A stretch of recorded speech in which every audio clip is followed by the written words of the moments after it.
Assalamualaikum warahmatullahi wabarakatuh. Gimana kabarnya hari ini?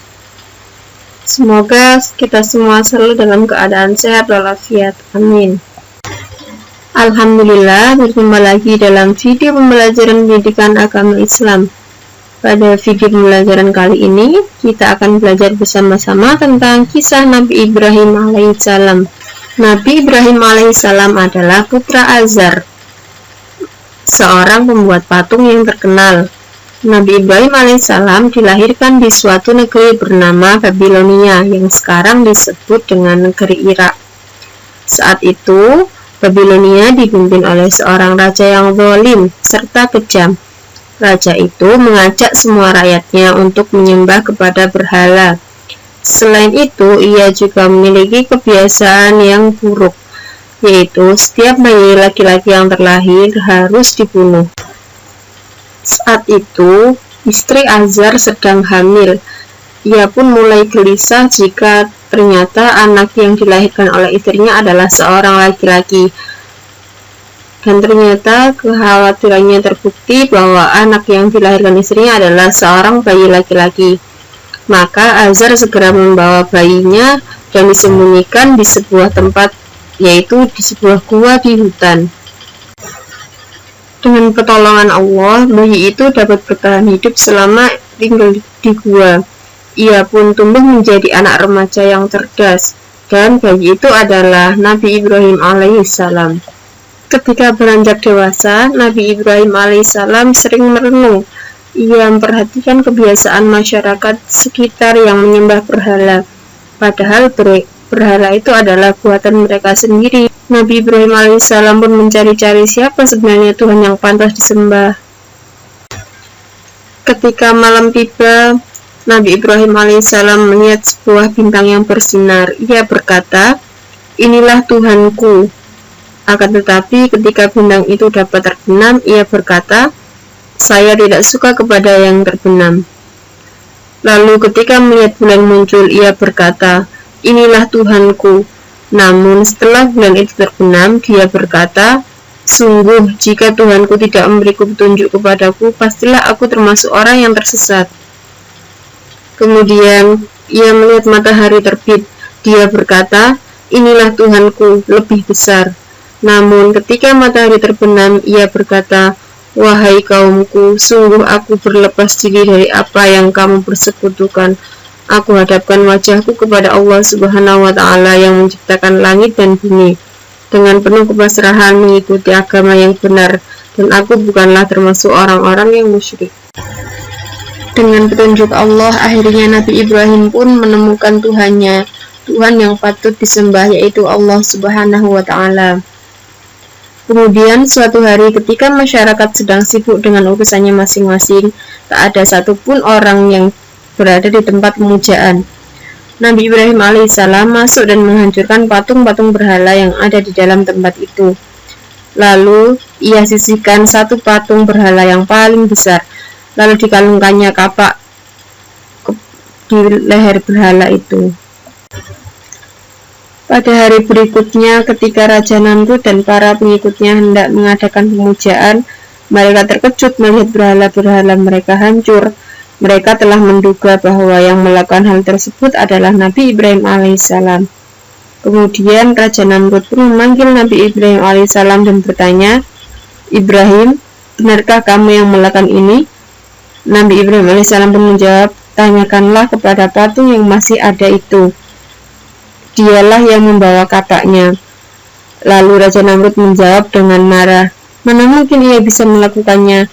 Nabi Ibrahim alaihissalam menjawab lagi, "Jika engkau tahu bahwa berhala tidak bisa berbuat apa-apa, mengapa engkau menyembahnya?" Saat itulah Nabi Ibrahim alaihissalam mengemukakan pemikirannya yang berisi dakwah tentang penyembah kepada Allah Subhanahu wa Ta'ala. Raja Namrud pun semakin marah kepada Nabi Ibrahim alaihissalam. Kemudian Raja Namrud memerintahkan para pengikutnya untuk membakar Nabi Ibrahim alaihissalam secara hidup-hidup. Nabi Ibrahim pun berpasrah kepada Allah Subhanahu wa Ta'ala. Maka ketika tubuhnya sudah dibakar, Allah memberikan mukjizat kepada Nabi Ibrahim. api itu menjadi dingin dan Nabi Ibrahim selamat dari api tersebut. Tidak ada satupun bagian tubuhnya yang terluka. Atas kejadian ini, akhirnya beberapa orang yang menyaksikan mulai tertarik terhadap dakwah Nabi Ibrahim alaihissalam. Nah, anak-anak, demikian tadi kisah singkat tentang Nabi Ibrahim alaihissalam dan mukjizat yang dimiliki oleh Nabi Ibrahim alaihissalam. Semoga kita dapat mengambil hikmahnya. Kisah Nabi Ismail alaihissalam. Nah, simak baik-baik ya kisahnya. Nabi Ismail adalah putranya Nabi Ibrahim. Ibunya Nabi Ismail bernama Siti Hajar.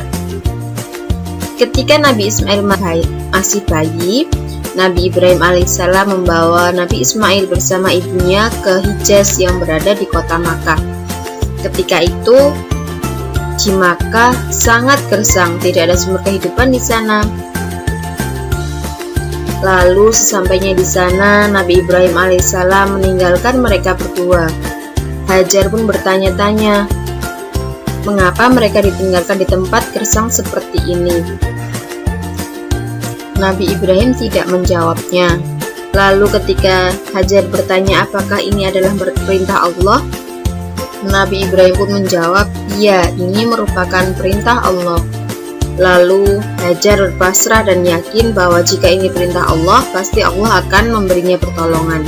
Hari per hari dilalui oleh Hajar dan Nabi Ismail yang saat itu masih bayi. Ketika bekal mereka mulai habis, Nabi Ismail menangis kehausan. Hajar mencari air sambil berlari-lari kecil dari Bukit Sofa ke Bukit Marwah sebanyak 7 kali. Lalu tiba-tiba datanglah seorang laki-laki yang menghampiri Ismail yang kecil. Lalu lelaki itu menjejakkan kaki Ismail ke tanah, maka keluarlah air yang berlimpah-limpah. Ternyata laki-laki itu adalah malaikat Jibril dan berkata Zam-Zam, yang artinya kumpullah menjadi mata air. Sejak saat itu mata air itu disebut telaga Zam-Zam. Hajar dan Ismail tidak lagi kehausan karena Allah Subhanahu wa Ta'ala telah menyelamatkan mereka berdua dengan mengirimkan malaikat Jibril. Hajar pun tak berhenti-hentinya bersyukur kepada Allah Subhanahu wa Ta'ala. Setelah kurang lebih 7 tahun berlalu, Nabi Ibrahim alaihissalam merasa rindu dengan Hajar dan Ismail. Lalu ia pun mengunjunginya ke Makkah. Maka yang ketika mereka kunjungi pertama kali masih gersang, saat Nabi Ibrahim kembali, kini telah ramai dan subur. Ketika Nabi Ibrahim sampai di rumah Hajar, Nabi Ibrahim segera memeluk Nabi Ismail yang telah tumbuh besar, tampan, berwibawa, serta patuh pada orang tua. Kemudian suatu malam, Nabi Ibrahim alaihissalam bermimpi. Dalam mimpinya itu, Allah merintahkan agar Nabi Ibrahim alaihissalam menyembelih anak kesayangannya yaitu Ismail. Karena itu merupakan wahyu dari Allah Subhanahu wa Ta'ala, Nabi Ibrahim dan putranya pun ikhlas melaksanakannya. Kemudian Nabi Ibrahim alaihissalam pun menyampaikan mimpi tersebut kepada putranya. Ia memanggil Nabi Ismail alaihissalam dan berkata, wahai anakku, sesungguhnya aku melihat dalam mimpi bahwa aku menyembelihmu. Maka pikirkanlah apa pendapatmu. Nabi Ismail alaihissalam pun menjawab, wahai ayahku, kerjakanlah apa yang diperintahkan Allah Subhanahu wa Ta'ala kepadamu. Insya Allah kamu akan mendapatiku termasuk orang-orang yang sabar. Nabi Ibrahim alaihissalam dan istrinya ikhlas menjalankan perintah Allah Subhanahu wa Ta'ala. Mereka rela mengorbankan anak kesayangannya. Melihat ketabahan keluarga Nabi Ibrahim alaihissalam, setan merasa iri. Setan berusaha menggagalkan niat Nabi Ibrahim alaihissalam hingga 3 kali. Namun Nabi Ibrahim alaihissalam kuat imannya. Setiap kali setan itu menggoda, Nabi Ibrahim alaihissalam melempari setan dengan batu-batu kecil. Seketika itu setan lari terbirit-birit. Ketika keduanya telah berserah diri dan Nabi Ibrahim alaihissalam telah memalingkan Nabi Ismail untuk disembelih, Allah Subhanahu wa Ta'ala telah melihat kesabaran mereka berdua, maka Allah mengutus malaikat membawa domba yang gemuk dari surga sebagai ganti Nabi Ismail alaihissalam untuk dikurbankan. Nah, Berawal dari peristiwa inilah yang menjadi dasar disyariahkannya ibadah kurban yang dilakukan pada hari raya Idul Adha. Kemudian Allah Subhanahu wa taala memanggil Nabi Ibrahim alaihissalam, "Hai Ibrahim, sesungguhnya kamu telah membenarkan mimpi itu. Demikianlah kami memberi balasan kepada orang-orang yang berbuat baik. Sesungguhnya ini benar-benar suatu ujian yang nyata." Nah, anak-anak, dari kisah Nabi Ibrahim dan Nabi Ismail tadi dapat kita ambil teladan atau contoh perilaku terpuji yang dimiliki oleh Nabi Ibrahim alaihissalam dan Nabi Ismail. Yang pertama, Nabi Ibrahim adalah seorang nabi yang tabah, sabar, dan ikhlas walaupun Allah memerintahkannya untuk membeli putra kesayangannya. Lalu Nabi Ismail juga seorang anak yang baik dan berbakti kepada orang tuanya. Ketika Nabi Ibrahim menyampaikan tentang mimpinya, Nabi Ismail pun menerima dan mau menjalankan apa yang menjadi perintah Allah. Nabi Ibrahim dan Nabi Ismail merupakan nabi yang patuh kepada perintah Allah. Buktinya meskipun Nabi Ibrahim sangat menyayangi putranya Nabi Ismail, tetapi Nabi Ibrahim menjalankan apa yang diperintahkan Allah melalui mimpinya, yaitu menyembelih Nabi Ismail. Assalamualaikum warahmatullahi wabarakatuh. Tetap semangat.